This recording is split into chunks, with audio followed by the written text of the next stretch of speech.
Paulo alikuwa anaongea na watu ambao walikuwa wanamjua Kristo.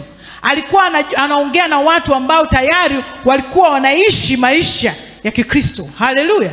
Lakini bado akawa anasisitiza kama sisi tunavyoishi leo. Lakini anasema maisha hayo tunatakiwa tuenende sawa na wito tulioitiwa.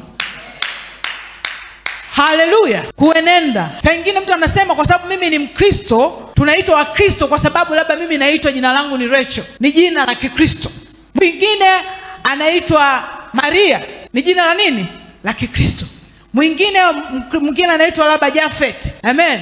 Lakini hao wengine wanasema huyu ana jina la Kikristo. Lakini kuwa na jina la Kikristo haimaanishi kwamba yule mtu ni Mkristo. Haimaanishi kwamba wewe ni Mkristo. Na pia vile vile tusijidanganye pia kwenda kanisani ndio maana wewe unaitwa Mkristo. Haijalishi. Ni sehemu ya Ukristo, lakini haimaanishi wewe ni Mkristo. Wewe nikwambie Mkristo ni nani? Haleluya. Kwa sababu amesema tunatakiwa tuishi kulingana na ule wito tunaoitwa. Lakini anajua kabisa wale tayari wameshakuwa Kristo. Kwa nini anasema muenende sawa na hivi? Amen. Na sisi tunatakiwa tuenende sawa na Ukristo. Kwa maana yake ni nini? Maana yake kuishi kama wito tulioitiwa. Sisi tumeitwa kwa Kristo, na Biblia imesema sio sisi tuliomchagua yeye, bali yeye ndiye aliyetuchagua sisi. Na amesema ametuchagua sisi ili tuweze kumzalia Bwana matunda. Amen. Kwa hiyo ina maana kama sisi tumechaguliwa, kumbe ndo kuitwa kwenyewe ndo tumeitwa. Amen. Na kama kuitwa, umeitwa ili uzae matunda. Na katika kuzaa matunda umeitwa, ina maana wewe una mkataba na huyo mwajiri wako. Haleluya. Na mwajiri wako anataka viwango fulani ndivyo uishi. Sio Mkristo wa majina. Maana Ukristo maana yake ni lifestyle. Niseme lifestyle, nisema ni mfumo wa maisha. Si ndio? Mfumo wa maisha unayoishi kila siku, na wala sio Jumapili. Haleluya. Maana Jumapili kila mtu mtakatifu akija, haleluya, wanaabudu. Lakini ukitoka hapo, je, hiyo haleluya ipo? Ukiwa kule sirini upo? Haleluya ipo? Haleluya. Amen. Kwa hiyo ndio wito tulioitiwa. Yesu anataka tuishi. Amen. Anataka tutembee. Unajua niseme Ukristo maana yake nini? Ukristo maana yake ni kuishi kama Kristo. Yaani kwamba Mungu kitu anacho kitarajia kutoka kwetu, anatamani atuone tunaishi kama Kristo. Ndio anatamani tuwe kama wa Kristo. Nikwambie kitu, sisi tunaitwa wa Kristo, tumejiingiza tunaitwa tu wa Kristo huko. Lakini tukiangalia kwenye Biblia, kitabu cha kitabu cha Matendo ya Mitume, Matendo ya Mitume 11:26, anasema pale kwa mara ya kwanza wale wafuasi wa Yesu ndio waliitwa nini? Wa Kristo. Tena waliitwa wa Kristo ilikuwa kama nickname, au niseme neno kama la utani, au niseme kama siku hizi tulivyoitwa walokole. Unajua siku hizi ndo tunakubali kuitwa walokole. Zamani tulikuwa tutaki. Watu walikuwa hawataki kuitwa. Ilikuwa nao ni walokole wamelokoka. Si ndio? Na wao ndo ilikuwa hivyo. Wale walikuwa wanamfuata Yesu wakasema wana namna yao. Haleluya. Ndio maana wakaitwa nini? Wa Kristo. Sio kama walijiita wa Kristo. Haleluya. Watu wakuite wewe Mkristo. Watu wakuite wewe umeokoka. Kwa sababu hii kuitwa wa Kristo haikutokea tu kwa sababu unajua kuna mtu mwingine ni Mkristo, yaani mpaka watu hawakuelewi kama yeye Mkristo. Unaanza kusema, "Hivi unajua mimi ni Mkristo?" Ukishasema hivyo ina maana watu hawajui. Unaanza kujitambulisha. Kuna watu wengine, hata mtu mwingine anasema mimi nimeokoka, au yule fulani ni Mkristo, anasema kama huyu kaokoka hata mimi nimeokoka. Unajua kwa nini? Hata kama wao hawajaokoka, lakini wanavijua viwango vya Mkristo.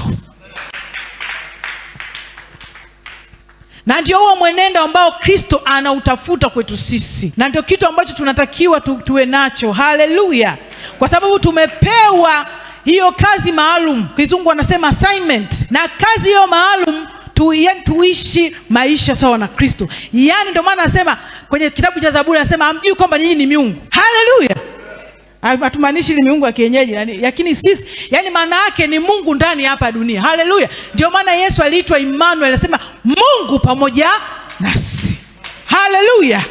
Ndio maana sisi ni picha ya Mungu. Sasa kama wewe ni picha ya Mungu, unatakiwa utembee kama Mungu. Unatakiwa utembee sawa sawa. Sasa tunatembeaje? Tujiulize na tuwe wa kweli. Kuna vitu vingi vya kujiuliza, sio majina. Kitabu cha Yohana 15:16 ndio mstari nilikuwa na usema kwamba sisi tumechaguliwa Yohana Mtakatifu sura 15:16. Amen. 15:16. Si ninyi mlionichagua mimi, bali ni mimi niliowachagua ninyi. Nami nikawaweka mwende mkazae matunda, na matunda yenu yapate kukaa, ili kwamba lolote muombalo Baba kwa jina langu awapeni.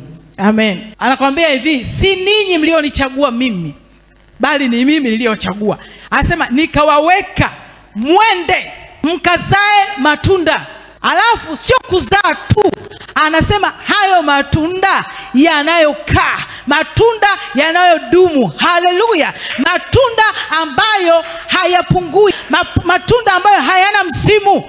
Sio msimu wa Kwaresma ndio unaona matunda, tunaona upole, tunaona watu wanapeana vitu. Haleluya.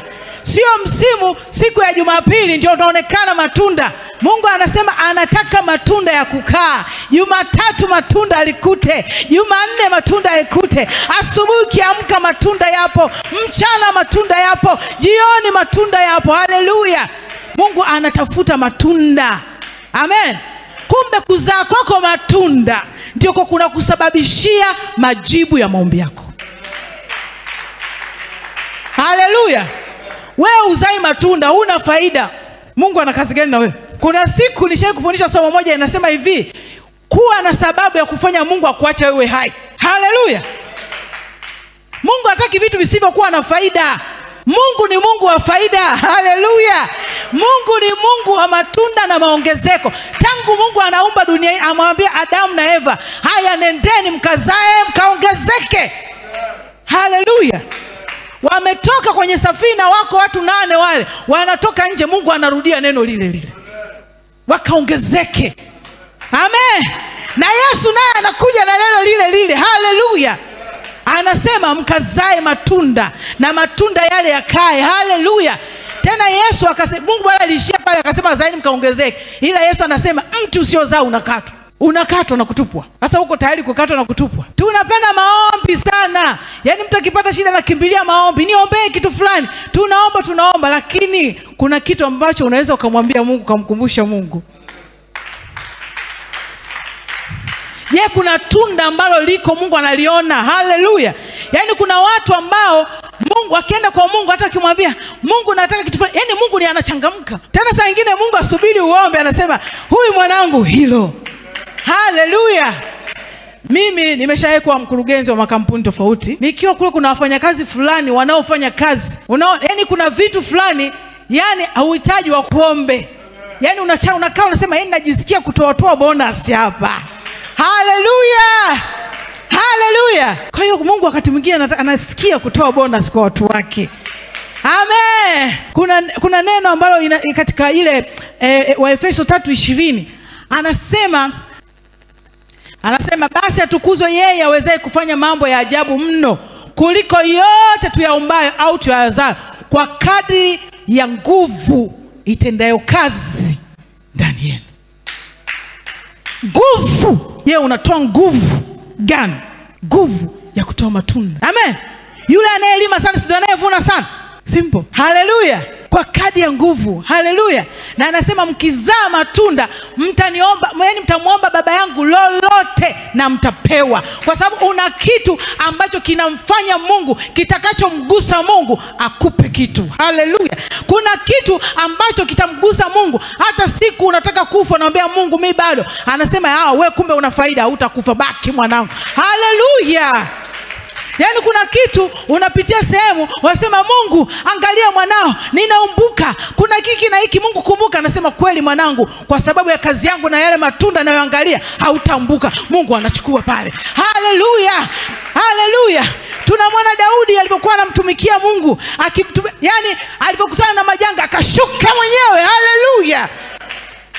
Tuwe na kitu cha kumconvince Mungu ashuke kwa ajili ya jambo lako. Fanya kitu kwa ajili ya Mungu. Haleluya. Ishi katika ule wito ambao Mungu anautaka uishi.